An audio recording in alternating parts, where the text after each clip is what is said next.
पुढची बातमी नाशिकमधनं आहे। नाशिक पेटवण्याचं राजकीय कट कारस्थान होतं का असा सवाल आता निर्माण झालाय। कारण नाशिकच्या काठेगल्ली हिंसाचार प्रकरणी संशयित आरोपींमध्ये काही महाविकास आघाडीच्या नेत्यांचा सुद्धा समावेश आहे। आतापर्यंत अंदाजे 1,500 जणांवर या प्रकरणी गुन्हा दाखल झालाय। पण या सगळ्या हिंसाचाराचे राजकीय धागेदोरे गंभीर प्रश्न उपस्थित करतात।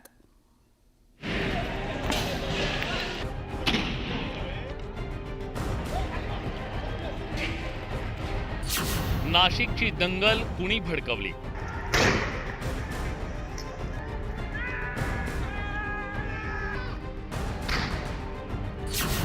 पोलिसांवर हल्ला करणाऱ्यांना फूस कुणाची?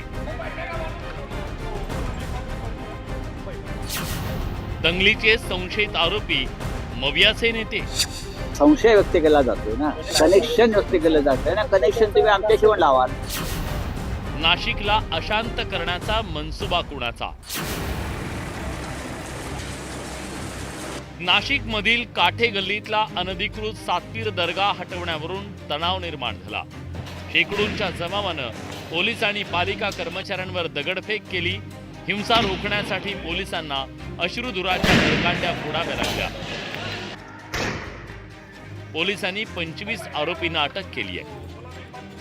पण यातली धक्कादायक बाब म्हणजे हिंसा भडकवण्यासाठी महाविकास आघाडीच्या स्थानिक नेत्यांची चिथावणी असल्याचा पोलिसांना संशय आहे। त्यात काँग्रेसचे हनीफ बशीर, ठाकरेंच्या शिवसेनेच्या निलोफर शेख, शरद पवारांच्या राष्ट्रवादीचे आरिफ हाजी पटेल शेख यांचा संशयित आरोपींमध्ये समावेश आहे। आमचा प्राथमिक फोकस जो आहे हा दोन गोष्टींवर आहे। एक तर याच्यामध्ये कोणी लोकांना भडकवलेलं आहे ते महत्त्वाचे लोक, आणि त्याच्यानंतर कोण लोक या ठिकाणी आलेले होते आणि त्यांनी दंगलीत सहभाग घेतला।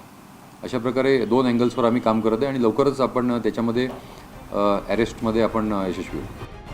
नाशिक शहरातला हिंसाचार ज्या दर्ग्यावरून झाला त्या दर्ग्याच्या ट्रस्टचे चेअरमन तरवेज इनामदार यांनी हिंसाचार कुणामुळे झाला याबद्दल माहिती नसल्याचं म्हटलंय, तर मवियाच्या नेत्यांनी हे सगळं सरकारवरच ढकलून दिलंय। आम्ही त्यांना सहकार्य केलं ना, हे सगळं पोलीस प्रशासन सांगाल तुम्हाला। आम्ही जेव्हा दर्ग्यामध्ये होतो ना त्यावेळेस आम्ही स्वतःच जनतेला समजून सांगत होतो की हा असा प्रकार काही करू नये, असं काही करू नये। ह्या गोष्टीचं सगळ्यांना माहिती आहे, पोलीस प्रशासनाला माहिती आहे। संशय व्यक्त केला जातोय ना, कनेक्शन व्यक्त केलं जातंय ना, कनेक्शन तुम्ही आमच्याशी पण लावा। शेवटी सरकार तुमचं आहे, पोलीस तुमचा आहे, यंत्रणा तुमची आहे, तुम्ही कुठे कनेक्शन लावा। दरम्यान उपमुख्यमंत्री अजित पवारांनी मात्र हिंसाचार घडवून आणणाऱ्यांची गय करणार नसल्याचं म्हटलंय। त्याच्यामध्ये तिचा समावेश असेल, ती दोषी असेल तर पोलीस यंत्रणा ती कुठल्या गटाची आहे, तटाची आहे, युतीची आहे का आघाडीची आहे का आणखीन कुठल्या राजकीय पक्षाची आहे, त्याच्याशी आम्हाला काही घेणं देणं नाही।